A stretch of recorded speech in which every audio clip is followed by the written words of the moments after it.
Hi అండి. అందరికీ నమస్కారం. Welcome to my channel. ఈ వీడియోలో ప్రభుత్వ పెన్షనర్లందరికీ భారీ శుభవార్త.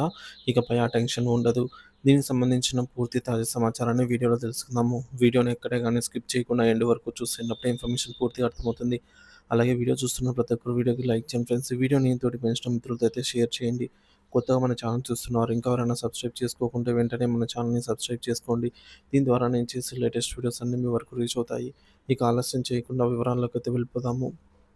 ఫ్రెండ్స్, ఇక విషయానికొచ్చినట్లయితే గత కొన్ని రోజులుగా దేశవ్యాప్తంగా పెన్షనర్లలో తీవ్ర ఆందోళన కలిగిస్తున్న ఆర్థిక చట్టం 2025పై కేంద్ర ప్రభుత్వం స్పష్టతనిచ్చింది. పెన్షనర్లకు కరువు భత్యం, డీఏ, వేతన సవరణ సంఘం, పీఆర్సీ ప్రయోజనాలు ఇకపై వర్తించవంటూ ప్రచారంలో ఉన్న వార్తలను కేంద్ర ఆర్థిక శాఖ మంత్రి శ్రీ నిర్మలా సీతారామన్ పూర్తిగా ఖండించారు. పార్లమెంట్ ఆమోదించిన ఫైనాన్స్ బిల్లు 2025 పెన్షనర్ల ప్రయోజనాలపై ఎలాంటి ప్రతికూల ప్రభావం చూపదని ఆమె రాజ్యసభలో స్పష్టం చేశారు. అపోహలకు తెరదించిన ఆర్థిక మంత్రి సోషల్ మీడియా మరియు కొన్ని వార్తా మాధ్యమాల్లో ఆర్థిక చట్టము 2025 పేరుతో వస్తున్నటువంటి కథనాలపై రాజ్యసభలో చర్చ సందర్భంగా నిర్మలా సీతారామన్ వివరణ ఇచ్చారు. ఆమె మాట్లాడుతూ కేంద్ర ప్రభుత్వ ఉద్యోగుల పెన్షన్లకు సంబంధించిన నిబంధనలను సవరిస్తున్నట్లుగా వస్తున్న వార్తల్లో నిజం లేదు.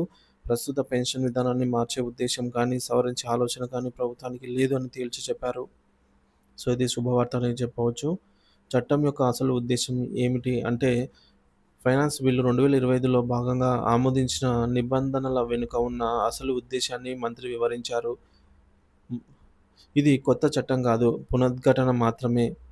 ఈ బిల్లులో చేర్చిన నిబంధనలు పెన్షన్ నియమాలకు కొత్త సవరణలు కావని, జూన్ 1, 1972 నుంచి అమల్లో ఉన్న నిబంధనల యొక్క ధృవీకరణ మాత్రమే అని ఆమె స్పష్టం చేశారు. రెండోది, వర్గీకరణ అధికారం ప్రభుత్వానిదే. పెన్షన్ల పంపిణీలో అవసరమైనప్పుడు పెన్షనర్ల మధ్య వర్గీకరణ చేసే అధికారాన్ని ప్రభుత్వానికి కల్పించడం ఈ చట్టం యొక్క ముఖ్య ఉద్దేశం. ఇది కొత్తగా కల్పిస్తున్న అధికారం కాదని, గతంలోనూ ప్రభుత్వాలు ఈ అధికారాన్ని వినియోగించాయని ఆమె గుర్తు చేశారు. గత ఉదాహరణలు: ఆరవ కేంద్ర వేతన సంఘం 6th సిపిసి సిఫార్సుల అమలు సమయంలో అప్పటి కాంగ్రెస్ నేతృత్వంలోని యూపీఏ ప్రభుత్వం జనవరి 1, 2006కు ముందు, ఆ తర్వాత పదవీ విరమణ చేసిన వారి మధ్య కటాఫ్ తేదీ వ్యత్యాసాన్ని చూపింది. ఇలాంటి వర్గీకరణ చేసే అధికారం ప్రభుత్వానికి ఎప్పటినుంచో ఉందని ఆమె ఉదాహరించారు. రక్షణ రంగం పెన్షనర్లకు భరోసా. రక్షణ రంగంపై పెన్షనర్లకు ప్రత్యేక నిబంధనలు ఉన్నాయని, వారికి కూడా ఈ మార్పులు ఏవీ వర్తించవని మంత్రి స్పష్టం చేశారు. ఈ చట్టం పౌర లేదా రక్షణ పెన్షనర్లను మార్చదని, సవరించదు. సో, పెన్షనర్లు ఎలాంటి భయాలు, అపోహలు పెట్టుకోవద్దని ఆమె సభకు హామీ ఇచ్చారు. 8వ వేతన సంఘంపై కీలక ప్రకటన.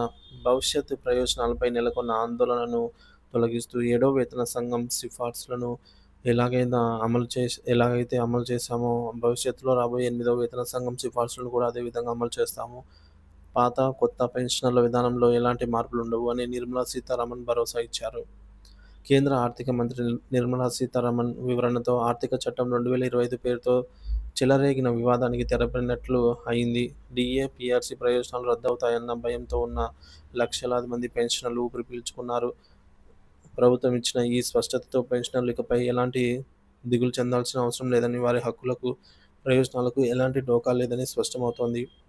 ముఖ్యాంశాలు: పెన్షనర్లకు డీఏ, పీఆర్సీ ప్రయోజనాలు రద్దు చేస్తారంటూ వస్తున్న వదంతులకు కేంద్రం తెరదించింది. ఆర్థిక చట్టం 2025పై రాజ్యసభలో విచారణ ఇచ్చిన కేంద్ర ఆర్థిక మంత్రి నిర్మలా సీతారామన్, ఇది కొత్త చట్టం కాదు, ఉన్న నిబంధనల ధృవీకరణ మాత్రమే అని స్పష్టీకరణ.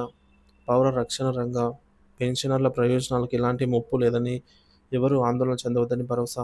8వ వేతన సంఘం సిఫార్సులు కూడా యథావిధిగా అమలు చేస్తామని హామీ. పెన్షనర్లకు ఈ విధంగా గుడ్ న్యూస్ అయితే తెలియజేయడం జరిగిందండి. పెన్షన్ రూల్స్‌లో మార్పులైతే లేదు ప్రస్తుతానికి. ఆర్థిక మంత్రి నిర్మలా సీతారామన్ గారైతే ఈ మేరకు స్పష్టతనిచ్చి పెన్షనర్లలో కంగారును ఆందోళన చెందకూడదని చెప్పేసి భరోసా ఇవ్వడం జరిగింది ఫ్రెండ్స్. మరి చూడాలి దీనిపైన. ఏమైనా అప్డేట్ వచ్చినట్లయితే వెంటనే మీకైతే వీడియో రూపంలో అందిస్తాను. మన ఛానల్‌ని సబ్స్క్రైబ్ చేసుకోండి. Thank you for watching this video.